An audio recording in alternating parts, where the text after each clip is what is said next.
বাইরে তখন প্রবল বৃষ্টি পড়ছে, সঙ্গে রয়েছে বাজের আওয়াজ, প্রবল হাওয়া বইছে। এর মধ্যে আমি গাড়ি চালাচ্ছি।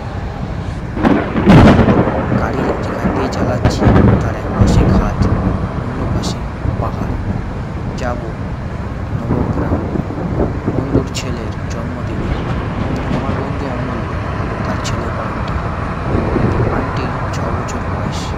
বান্টি আমাকে বই করে বলেছে, কাকু তুমি যদি আমার জন্মদিনে না আসো তাহলে আমি কেকই কাটবো। বাচ্চা ছেলে, ওকে কি আর না বলতে পারি? তাই আমি বেরিয়েছি ওর জন্য। এদিকে প্রবল ঝড় বৃষ্টি হচ্ছে। গাড়ির কাঁচ ধোঁয়ায় ঢেকে গেছে, মনে হচ্ছে কুয়াশা জমেছে, কিছু দেখা যায় না। এইদিকে অদৃশ্য আওয়াজ শুনতে পাওয়া যাচ্ছে। মনের মধ্যে ভয় হলো, কোথাও কি জীবজন্তু লুকিয়ে রয়েছে? যদি বেগতিকভাবে আমার গাড়ির ওপর তারা ঝাঁপিয়ে পড়ে তাহলে কি হবে? গাড়িটা সঙ্গে সঙ্গে খাদে গিয়ে পড়বে। কিছু বুঝে উঠতে না পেরে প্রবল জোরে গাড়ি চালাতে লাগলাম। হঠাৎ গাড়ি থেমে গেল। অনেক কষ্টে গাড়িটা আবার চালানোর চেষ্টা করলাম, কিন্তু চললো না। কি হলো গাড়ির? গাড়ি থেকে নেমে দেখলাম, এই বাবা, শিট! একটা চাকা দেবে গেছে মাটি নিচে। অনেক কষ্টে গাড়িটাকে ঠেলার চেষ্টা করলাম, কিন্তু কিছুই লাভ হলো না। গাড়ি আর এগোলো না। কি করব বুঝে উঠতে না পেরে হঠাৎ দেখলাম দূরে একটা আলো দেখা যাচ্ছে। ঠিক দেখছি তো? ভালো করে দেখলাম, হ্যাঁ, একটা আলো দেখা যাচ্ছে। একটু এগিয়ে গিয়ে দেখলাম একটা প্রাসাদ। প্রাসাদ না, ঠিক একটা বাড়ি, রাজবাড়ি। হ্যাঁ, রাজবাড়ি, কিন্তু অদ্ভুত সে রাজবাড়ি। এই ধরনের রাজবাড়ি এর আগে আমি কোনোদিন দেখিনি। বাড়ির কারুকার্য বেশ পুরনো আমলের। এই ধরনের রাজবাড়ি সাধারণত দেখা যায় না। বাইরে আলো জ্বলছে, বাড়ির ভেতরেও আলো জ্বলছে। ভাবলাম বাইরে ঝড় বৃষ্টির হাত থেকে বাঁচার একটা আশ্রয় তো পাওয়া গেল। গাড়িটা বাইরেই থাক, যাই ওই বাড়িতে। বাড়িতে গিয়ে যখন পৌঁছলাম, বাড়ি দিয়ে অনেকগুলো বাদুড় আমার মাথার ওপর দিয়ে উড়ে গেল। আরেকটু হলে তাদের ডানা আমার মাথায় গিয়ে পড়ত। তা যাই হোক, কি আর করা যাবে। বাড়ির সামনে গিয়ে দাঁড়িয়ে আমি চেঁচিয়ে বললাম, কেউ আছেন? ভেতরে কেউ আছেন? দেখলাম দরজাটা আপনা থেকে খুলে গেল, আর ভেতর থেকে আওয়াজ এলো, আসুন, ভেতরে আসুন, আমি আপনার জন্যই অপেক্ষা করছিলাম। কি হতে পারে বুঝতে পারলাম না। ভেতরে ভয় প্রবেশ করলাম। দেখলাম একটি বয়স্ক ভদ্রলোক, মাথায় কাঁচা পাকা চুল, বেশ লম্বা, কালো কোট, কালো প্যান্ট, চোখ দুটো কেমন যেন ঢুকে গেছে, মাথায় একটা খাঁজ রয়েছে, নাকটা লম্বা, মুখে একটা শয়তানি হাসি, কান দুটো বেশ বড়।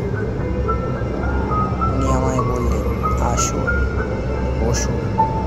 বাড়ির ভেতরে গিয়ে দেখি এক পাশে অনেকগুলো সোফা, অন্য পাশে দেওয়ালে অনেকগুলো পেন্টিং। বাড়ির জানলাগুলো বেশ পুরনো গোছের, কিন্তু কারুকার্য দেখে মনে হয় খুব ভালো শিল্পী এই বাড়ির জানলাগুলো তৈরি করেছিল। বাড়ির ভেতরে একটি সিঁড়ি রয়েছে, যেটি উপর থেকে নিচ অবধি চলে গেছে। বাড়িতে মাটিতে রয়েছে কার্পেট, আর জানলায় রয়েছে পর্দা। বাড়ির ভেতরে বিভিন্ন স্থানে মোমবাতি জ্বলছে। আমার অদ্ভুত লাগলো এসব দেখে। তা কি করা যাবে, আমি গিয়ে সোফায় বসলাম। আসলে উনি বললেন, জানি আপনার গাড়ির চাকা মাটিতে দেবে গেছে। আপনি অনেক চেষ্টা করেছেন, কিন্তু গাড়িটা মাটি থেকে তার চাকাটা তুলতে আপনি পারেননি, তাই বাধ্য হয়ে এই বাড়িতে এসেছেন, তাই তো? আমি অবাক হয়ে গেলাম। আমি তো ওনাকে সব কথা বলিনি। উনি জানলেন কি করে আমার গাড়ির চাকা মাটিতে দেবে গেছে? সেটা আমি ধাক্কা মেরে তোলার চেষ্টা করেছি। উনি এও বললেন, আপনি আপনার বন্ধুর ছেলের জন্মদিনে যাচ্ছেন। আপনার বন্ধুর নাম অমূল্য বসু, ছেলের নাম বান্টি, তাই তো? আমি তো আরও অবাক। উনি জানলেন কি করে আমার বন্ধুর ছেলের নাম, তার জন্মদিনের কথা? আমি তো এসব কথা কিছু বলিনি। আমি ওনাকে বললাম, আপনি এসব কী করে জানলেন? উনি বললেন, টেলিপ্যাথি। ও আপনি বুঝবেন না, দাঁড়ান আপনার খাওয়ার ব্যবস্থা করি। আরে না, আমি কিছু খাবো না। তা কী করে হয়? আপনি আমার বাড়িতে প্রথম এলেন, অথচ না খেয়ে চলে যাবেন? তা তো হয় না। এই বাড়ির একটা নিয়ম আছে, অতিথি নারায়ণ বলা হয় তাকে। অতিথিকে সেবা করা আমার কর্তব্য। বসুন, আপনার জন্য খাবার নিয়ে আসি। বলে উনি খাবার নিয়ে এলেন। একটি থালায় দেখলাম ভাত, মাছ, মাংস, তরকারি, আর অন্য হাতে ওনার জলের গ্লাস। উনি খাবার ভর্তি থালাটি আমার হাতে দিলেন, খেয়ে নিন। খাওয়া দাওয়া শেষ করলাম। যখন উনি জলের গ্লাসটা আমার মুখের সামনে ধরলেন, আমি দেখি হে কি রক্ত। দেখলাম জলের গ্লাসে ভর্তি রক্ত, ওতে জল নেই। উনি বললেন, কোথায় রক্ত? এটা তো জল। আমি আবার দেখলাম, হ্যাঁ, এ তো জল, কিন্তু আমি যে স্পষ্ট দেখলাম রক্ত। ওটা আপনার চোখের ভুল। নিন, জলটা খেয়ে নিন। না, আমি খেয়ে নিন। আমি জলটা খেয়ে নিলাম। দেখলাম ওনার হাতে বড় বড় নখ। দেখি আমার বেশ ভয় লাগলো। এই মানুষটা কি নখ কাটে না? এত বড় বড় নখ। যাই হোক, আমি বললাম, বাইরে ঝড় বৃষ্টি মনে হয় কমে এসছে, আমার বেরিয়ে যাওয়া উচিত। এখনই বেরিয়ে যাবেন? কিছুক্ষণ বসে গেলে হতো না? আমি বললাম, ঠিক আছে, আরও নয় 2 মিনিট বসলাম। হঠাৎ অনেক ধরনের আওয়াজ শুনতে পেলাম। মনে হলো বাইরে অনেকগুলো জীবজন্তু ডাকছে। আমি ভয় বললাম, এগুলো কিসের আওয়াজ? ও কিছু না, অবলা প্রাণীরা কান্নাকাটি করছে। অবলা প্রাণী? হ্যাঁ, ওরা রাতের প্রাণী, মাঝে মাঝে একটু কান্নাকাটি করে। তবে ওদের আওয়াজ শুনতে আমার বেশ ভালো লাগে। মনে হয় করুণ সুরে ওরা গান গাইছে।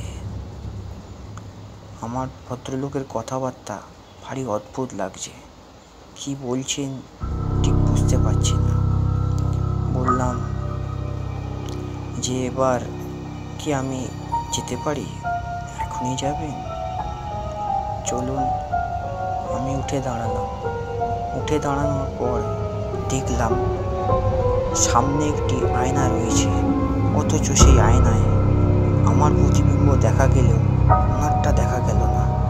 উনি আমার দিকে তাকিয়ে বললেন, কি দেখছেন? না, মানে ওই আয়নাতে।